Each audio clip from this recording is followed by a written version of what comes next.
नमस्कार। मैं पंडित गणेश ठंगवाल स्वागत करता हूं आप सभी का अपने YouTube चैनल ज्ञान धर्म संगम पर। तो दोस्तों, सबसे पहले जिन लोगों ने अभी तक चैनल को सब्सक्राइब नहीं किया है, सब्सक्राइब करें। वीडियोज़ अगर आपको अच्छी लगे तो लाइक करें, शेयर करें, कमेंट बॉक्स में आकर कमेंट भी ज़रूर करें। तो दोस्तों, आज की वीडियो का शीर्षक है 1,00,000 का एक श्लोक। तो दोस्तों, बात है 6ठी-7वीं शताब्दी की। भारवी नाम के एक संस्कृत के महान कवि हुए। ऐसा काव्य पाठ करते थे कि पूरा राज्य उनके काव्य पाठ से मंत्रमुग्ध था, और जहाँ भी काव्य पाठ करते सभी उनकी प्रशंसा करते। दोस्तों, किराता अर्जुनियम नाम का एक महान ग्रंथ भी इन्होंने लिखा, जो कि काफ़ी संस्कृत महाकाव्यों में अत्यंत प्रचलित हुआ। तो दोस्तों, वीडियो पर आते हैं। तो सभी लोग इनके काव्य पाठ की बहुत चर्चा करते थे, बहुत सुंदर काव्य पाठ करते थे, परंतु इनके पिताजी इनके काव्य पाठ की कभी प्रशंसा नहीं करते थे। पूरे राज्य की प्रशंसा से भारवी प्रसन्न होते, परंतु घर आकर जब पिताजी ये कह देते कि काव्य पाठ ठीक था पर और भी बेहतर हो सकता था, इस बात से भारवी के मन में बहुत खिन्नता आई और एक दिन सोचा कि पूरे राज्य में सभी लोग मेरी प्रशंसा करते हैं, सभी लोगों को मेरा काव्य पाठ पसंद है, केवल एक व्यक्ति राज्य में है जिसको मेरा काव्य पाठ पसंद नहीं है, और वो मेरे पिताजी हैं। तो क्यों ना मैं पिताजी की हत्या कर दूं, जिससे कि मेरा काव्य पाठ का कोई निंदक ना रहे। ऐसा मन में विचार उत्पन्न हुआ।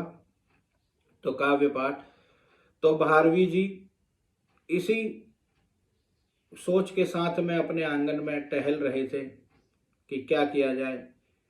मन में कशमकश थी। तभी आंगन में किसी के आने की आवाज़ सुनाई देती है। देखते हैं माँ और पिताजी आ रहे हैं, तो किसी पेड़ के पीछे छिप जाते हैं और उनकी बात सुनती हैं। माता कहती है, देखो पूर्णिमा का यह चांद कैसे अपनी छटा बिखेर रहा है। इस पर भारवी के पिताजी कहते हैं, यह छटा ठीक उसी प्रकार है जैसे मेरे प्यारे पुत्र भारवी की छटा, काव्य पाठ की छटा पूरे राज्य में फैली हुई है। माता भी एकदम असमंजस में पड़ जाती है, परंतु आप तो उसके भारवी के काव्य पाठ की कभी प्रशंसा नहीं करते, हमेशा उनकी निंदा करते हैं, हमेशा कटु शब्द उसको बोलते हैं। पिता कहते हैं, अरे यह तो दिखावटी गुस्सा है, दिखावटी निंदा है। मन से तो भारवी मेरा प्राणों से प्यारा बेटा है, और उसके काव्य पाठ जैसा करने वाला कोई दूसरा कवि हमारे राज्य के आसपास भी नहीं है। ऐसी बात सुनकर भारवी को पश्चाताप होता है और वह अपने पिताजी माता पिता के चरणों में गिर पड़ता है और कहने लगता है, पिताजी मुझे क्षमा करें, मैं पापी हूँ, मुझे क्षमा करें, मैं आपकी हत्या करने का अपराध करने वाला था, मुझे आप सजा दें, मुझे दंड दें। पर पिता कहते हैं कि हत्या हुई कहाँ है भारवी, हत्या हुई नहीं है, पर मानसिक अपराध तो हुआ है। मैं इस मानसिक पाप का प्रायश्चित करना चाहता हूँ, मुझे दंड दें, मुझे सजा दें। पिता हंसते हुए, अरे छोड़ो, जब कोई पाप हुआ ही नहीं है तो उसका कैसा दंड, कैसी सजा। पर भारवी, नहीं पिताजी, मुझे दंड दीजिए। पिताजी हंसते हुए कहते हैं, तो एक काम करो कि 12 वर्षों तक अपने ससुराल में रह लो। भारवी कहते हैं, ठीक है पिताजी, 12 वर्ष तक ससुराल में रहूँगा तो अपने आत्मसम्मान को खोकर वहाँ पर रहूँगा, इसी से मेरी ग्लानि दूर होगी। ऐसा कहकर अपने ससुराल के लिए चले जाते हैं।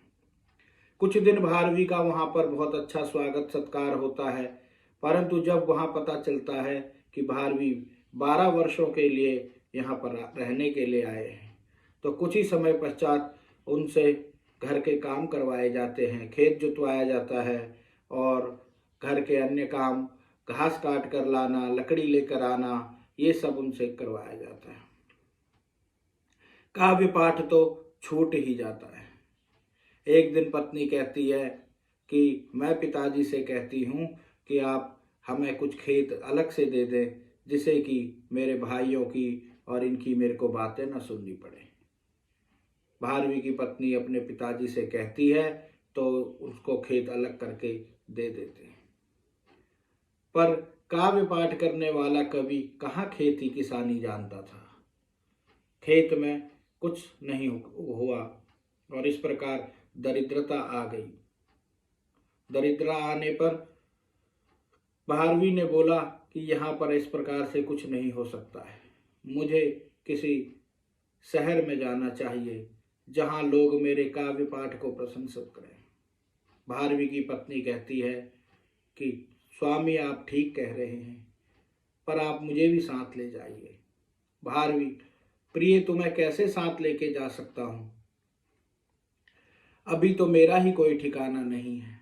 तो भारवी की पत्नी कहती है कि आप वहाँ चले जाएंगे, मैं यहाँ किस प्रकार से रहूँगी, मेरा गुजारा कैसे चलेगा। इस प्रकार से भारवी जी एक श्लोक लिखकर अपनी पत्नी को देते हैं। कहते हैं, जब भी विपदा आ जाए तो इस श्लोक को आप बाजार में बेच देना। कितने का यह श्लोक बिकेगा? इस श्लोक की कीमत है 1,00,000 स्वर्ण मुद्राएं। ऐसा एक श्लोक लिखकर अपनी पत्नी को दे देते हैं। पत्नी एक दिन कई समय के बाद में भारवी की पत्नी जब घर में सारा सामान खाने का खत्म हो जाता है तो बाजार जाती है। बाजार जाकर उस श्लोक को बेचने के लिए कहती है।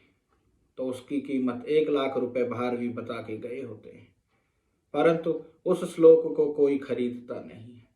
1,00,000 तो क्या, उसको कोई 10,000 रुपए में नहीं खरीदता है। शाम होते होते उस श्लोक की कीमत भारवी की पत्नी 1,000 रुपए कर देती। तो उस राज्य का नियम होता है कि जब कोई सामान नहीं बिकता है किसी का बिल्कुल भी, तो उस सामान को राजा खरीद लेते थे। तो राजा के लोग आते हैं और पूछते हैं, तुम क्या बेच रही हो? भारवी की पत्नी,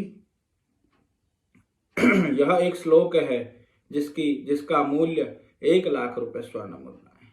तो राजा के लोग सभी हंसने लगते हैं।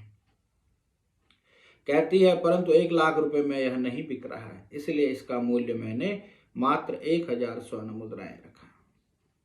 इस पर सभी लोग हंसने लगते हैं कि श्लोक का 1,000 रुपए मूल्य कौन देगा। तभी वहां पर उस राज्य के राजा आते हैं और भारवी की पत्नी से वह श्लोक 1,000 स्वर्ण मुद्राओं में खरीद लेते हैं, क्योंकि राज्य का नियम होता है कि सामान अंत में राजा खरीद लेता है। राजा श्लोक को पढ़ता है तो श्लोक राजा को बहुत पसंद आता है। इस प्रकार से जब राजा कहता है इसकी कई प्रतियां बनाकर दीवारों पर लिखवा दो, दीवारों पर लिखवा दी जाती हैं। जगह जगह श्लोक की व्याख्या और श्लोक को राजमहल की दीवारों पर लिखवा दिया जाता है। एक बार राजा का भाई राजा को मारने के लिए एक नाई के साथ मिलकर षड्यंत्र करता है। नाई के साथ षड्यंत्र करता है तो नाई राजा को मारने के लिए तैयार होता है, परंतु जैसे ही वह तैयार होता है उसकी नज़र श्लोक की एक लाइन पर पड़ती है, सहसा विदधीत न क्रिया। नाई उस श्लोक को पढ़कर थर-थर कांपने लगता है और राजा से क्षमा मांगने लगता है कि हे राजन, मुझे आप क्षमा करें, मैं आपके प्राणों को लेने के लिए तैयारी कर रहा था, परंतु अब मैं आपके प्राण नहीं लूँगा। राजा पूछता है क्यों, क्या हुआ? तो बताता है कि यह जो श्लोक लिखा हुआ है, सहसा विदधीत न क्रियाम, इस श्लोक से मुझे ज्ञान की प्राप्ति हुई है। नाई वहां से राजा का शौर क्रम करके चला जाता है। इसके पश्चात राजा का भाई वहां पर आता है और राजा का भाई वहां पर आकर अपने एक वैद्य से षड्यंत्र करता है राजा की मृत्यु का। वैद्य राजा के पास आते हैं, दवा की जगह विष मिलाकर राजा को देने का सोचते हैं। तभी उनकी नजर श्लोक पर पड़ती है। इस प्रकार से वैद्य श्लोक पढ़ते हैं, सहसा विदधीत न क्रियाम मवि विवेकः परमाम पदम बनुते ही विमर्शकारिणम लुब्धा स्वमेव संपदा। वैद्य भी थर थर डर के मारे कांपने लगते हैं और राजा के मृत्यु का, राजा को मारने का प्रयास छोड़कर क्षमा मांगने लगते हैं। राजन, आप मुझे क्षमा करें। इस प्रकार से आपके भाई के साथ में मिलकर मैंने षड्यंत्र लिया था। आपके भाई ने मुझे कुछ पैसा दिया था, धन दिया था। इस प्रकार की बात जब राजा ने सुनी तो बोला कि अवश्य ही यह श्लोक तो बहुत अच्छा है, इसकी वजह से 2 बार मेरी जान बची है। समय हो जाने पर भारवी भी अपने काव्य पाठ से सबको, सभी राज्यों को प्रसन्न करते हुए अपने पास आते हैं, अपने राज्य में आते हैं और बहुत धन संपदा के साथ में आते हैं। तो राजा भारवी अपनी पत्नी से पूछते हैं कैसी हो? तो बताती है कि बहुत दरिद्रता में जीवन बिगड़ा। तो बोलते हैं कि तो तुमको वह श्लोक बेच देना चाहिए था, 1 लाख रुपए, 1 लाख स्वर्ण मुद्राएं तुम्हें प्राप्त हो जाती। तो भारवी की पत्नी बतलाती हैं कि 1 लाख तो क्या, बड़ी मुश्किल से राजा ने 1000 स्वर्ण मुद्राओं में वह श्लोक खरीदा है। भारवी जी राजा के पास जाते हैं और उस श्लोक को कीमत 1000 रुपये स्वर्ण मुद्राएं उन्हें देकर राजा को बोलते हैं कि हे राजन, यह मेरा एक श्लोक मेरी पत्नी ने आपको बेचा था 1000 स्वर्ण मुद्राओं में, परंतु इसका मूल्य जो है 1 लाख स्वर्ण मुद्राएं है। तो इसलिए आप अपनी ये 1000 स्वर्ण मुद्राएं वापस ले लें और मुझे मेरा श्लोक वापस कर दें, क्योंकि यह इसकी बहुत ही कम कीमत है। इस पर राजा विचार करता है कि अवश्य ही यह 1 लाख स्वर्ण मुद्राओं वाला श्लोक है, इसके लिए मैं आपको 1 लाख स्वर्ण मुद्राएं दूंगा। और राजा को वह 1 लाख स्वर्ण मुद्राएं देकर वह श्लोक को खरीद लेते हैं और भारवी को अपने राज्य में राजकवि के रूप में नौकरी भी प्रदान करते हैं और वह राजा के दरबार में राजकवि बन जाते हैं। तो दोस्तों, क्या अर्थ था उस श्लोक का?